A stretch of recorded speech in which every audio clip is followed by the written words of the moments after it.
Good day, I am Kaiser Ulama together with Amanur Abu and Kianju Makapagal, and this is our performance task number 3. In this task, we will tackle about the estimation of skin effects of incompletely perforated interval, the determination of skin effects in a partially completed damaged well, and the estimation of reservoir size from two pressure buildup tests. In the estimation of skin effects of incompletely perforated interval, the damage is produced by drilling or completion operations, as well as stimulation by acidizing or fracturing treatments to increase well production. Skin factor is also caused by non-radial flow near the wellbore. The reasons are the well does not reach the bottom of the production interval. As in the case of gas cap, the well is only perforated in a section of the production period. In such cases, Siedykovsky found that the total skin factor S determined from the pressure transient test is related to the true skin factor SD, caused by the formation damage, and the apparent skin factor SP, caused by an incomplete perforated interval. The relationship between this skin factor is given. S is equal to HT over HP times SD plus SP, where the HT stands for the total interval height and the HP stands for the perforated interval. And now let's proceed to the problem where an oil well is perforated in the bottom 12 feet of the total formation thickness of 33 feet. Assuming a ratio of horizontal to vertical permeability, Kh over Kv is equal to 1.0. A pressure buildup test was run on this well. Results and basic properties are: the PWF is equal to 1450 psi, the P1R is equal to 2000 psi, the K is equal to 4.5 md, and the M is equal to 48 psi per cycle, and the RW is equal to 0.30 feet. The CT is equal to 1.6 times 10 minus 5 psi minus 1. And the porosity is equal to 0.18. And the last is 0.45 cp. Now, let's calculate the following: the total true skin factor S, the skin due to formation damage SD, the skin due to incompletely perforated interval SP, and determine whether the productivity problem results from formation damage or from other causes. So let us now proceed to the solution, and the step 1 is to find the skin factor. S is equal to 1.151, and the quantity of P1R minus PWF over M minus the log of K over the porosity and the viscosity of oil, C sub T, and the wellbore radius squared plus 3.23, and we will get 1.151. By substituting, we will get the quantity of 2000 minus 1450 over 48 minus the log of 4.5 over 0.18 times 0.45 times 1.6 times 10 to the power of negative 5 times 0.3 squared. And overall, we will get the answer of 8.17. Now let us proceed to the step 2. Estimate the skin due to incompletely perforated interval SP. So SP is equal to the quantity of 33 over 12 minus 1 times the quantity of ln times 33 over 0.30 minus 2, and it is equal to 1.7500 times 4.7005 minus 2, and we will get 4.73. Now let us proceed to the last step of the solution for letter A, which is the step 3, is to estimate the skin factor due to formation damage SD. So it is equal to HP over HT times S minus SP, and to substitute, we will get 12 over 33 times 8.17 minus 4.73, and we will get the final answer of 1.25. If SP is greater than S, then SD will be negative, but this will not mean that the formation is stimulated. The well is neither destroyed nor stimulated in this scenario. The impacts of an incomplete perforated interval are solely blamed for the observed productivity deficit. So now, let's talk about the determination of skin effects in a partially completed damaged well. When a well is partially completed, Hawkins' equation can be used, and the results should be useful to anyone interested in well testing and estimating well productivity. Using Hawkins' approach, the pressure drop from the outer radius of the damaged zone R for an undamaged well completed over the entire length of the producing interval is R. The true skin factor due to the formation damage is D. S sub T is equal to H over H sub P times K minus K sub S over K sub S times Ln times R sub S over R sub W.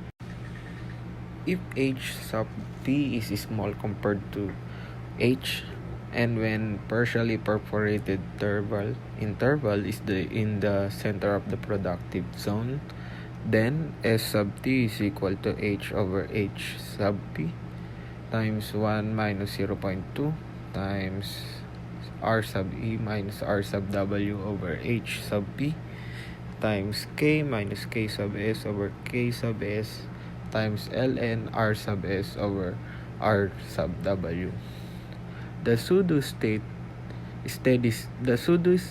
state equation relating flow rate to pressure drop is Q sub O is equal to 0.00708 kH times P minus P sub WF over U sub O B sub O times Ln 0.472 R sub E over R sub W plus S. So, we go to the example in the determination of skin effects in a partially completed damaged well. So now the problem is sound control measure is required to allow production from a highly permeable formation. The pressure buildup test was run in the well. Results and basic properties are this: 150 psi, 950 md, 0.38 feet, 1,450 feet, 0.25, 10 feet, 1.4 feet, 0.25 times 950, 237.5 md, and 2 times 10 raised to negative 5, 0.2 and 0.754 CP, 1.07 RB over STB, 35 psi per cycle, and at 810 psi. So now, let's calculate the following. Number 1, total true skin factor. Second, apparent skin factor. Third, flow rate if entire zone is perforated. 4 is the flow rate if middle is 10 feet perforated. And fifth is the theoretical skin factor. So the first step is find the oil flow rate using pseudo steady state flow rate equation. In this step 1, we get the value of 43,768.44 over 7.5 plus S. This is the Q sub O. The second step is the calculate the total true skin factor, wherein we got the value of 13.42. So now the third step, calculate the apparent skin factor. The apparent skin factor, in this step we got the value of 7.25, In the fourth step, calculate the flow rate if the entire zone is perforated, wherein we got the value of 5,836 STB per day.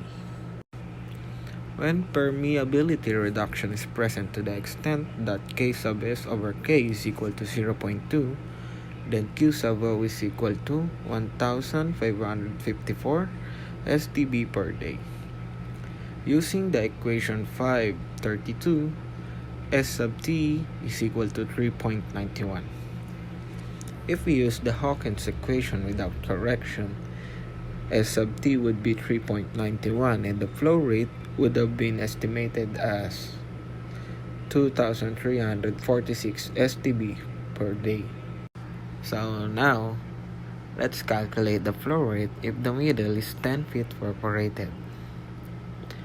Q sub O is equal to 2,967 STB per day. And lastly, calculate the theoretical skin factor, wherein we got the value of 17.54. So now the conclusion, after backing out 7.25 for the skin due to a partial completion, the true skin would be 13.42. If it is known that the sun has been consolidated to a radius of 1.4 feet, the ratio of skin permeability to formation permeability calculated using equation 533 would be K sub S over K is equal to 0.097 instead of the actual value of 0.25. So C, estimation of reservoir size from two pressure build-up tests.